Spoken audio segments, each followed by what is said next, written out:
প্রাথমিক শিক্ষক নিয়োগ পরীক্ষা টার্গেট করে ডিভাইস জালিয়াতি করা চক্রের 2 সদস্যকে গ্রেফতার করেছে রংপুর মহানগর ডিবি পুলিশ। বৃহস্পতিবার দুপুরে নগরীর ক্যাপ্টেন ব্যাকলোজি রেস্টুরেন্টের সামনে থেকে তাদের গ্রেফতার করা হয়। গ্রেফতারকৃত 2 ব্যক্তি হলেন গোলাম কিবরিয়া ও সুমন চন্দ্র। তাদের বাড়ি রংপুর জেলার মিঠাপুকুর উপজেলার কাফরিখাল এলাকায়।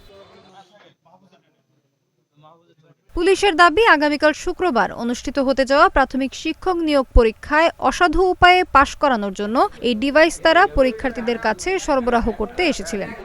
একটা গ্রুপ এখানে জালিয়াতির চেষ্টা করছে এবং জালিয়াতির চেষ্টাটা করে হচ্ছে আধুনিক তথ্য প্রযুক্তি ব্যবহারের মাধ্যমে।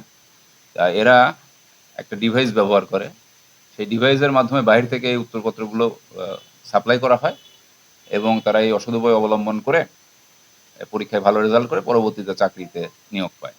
পুলিশ জানায়, প্রাথমিক জিজ্ঞাসাবাদে গ্রেফতারকৃতরা ডিভাইস জালিয়াতি চক্রের সাথে জড়িত থাকার কথা স্বীকার করেছেন। তাদের সাথে আরও জড়িতদের বিরুদ্ধে গ্রেফতারের অভিযান চলছে বলেও জানায় পুলিশ। এইরকম একটা চক্রকে আমরা আইডেন্টিফাই করার পরে এই চক্রটা আজকে একটা পার্টি তাদের যে এই শিকার ধরার জন্য ক্যাপ্টেন ব্যাকোলজি আছে আমাদের পুলিশ লাইন সংলগ্ন, এখানে অবস্থান করছিল।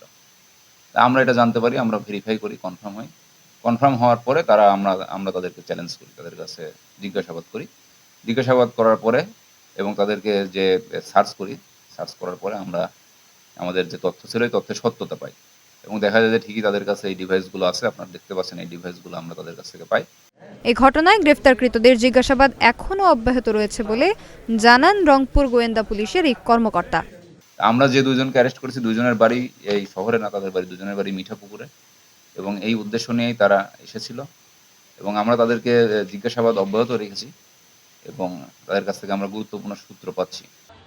প্রাথমিক নিয়োগ পরীক্ষাকে কেন্দ্র করে ডিভাইস জালিয়াতি চক্রের অন্যান্য সদস্যদের আজকের দিনের মধ্যেই গ্রেফতার করা হবে বলে জানান রংপুর মহানগর গোয়েন্দা পুলিশ কর্মকর্তা সনাতন চক্রবর্তী। সেই সঙ্গে পরীক্ষার্থীদের এসব জালিয়াতি চক্রের খপ্পরে না পড়ার আহ্বানও জানান তিনি।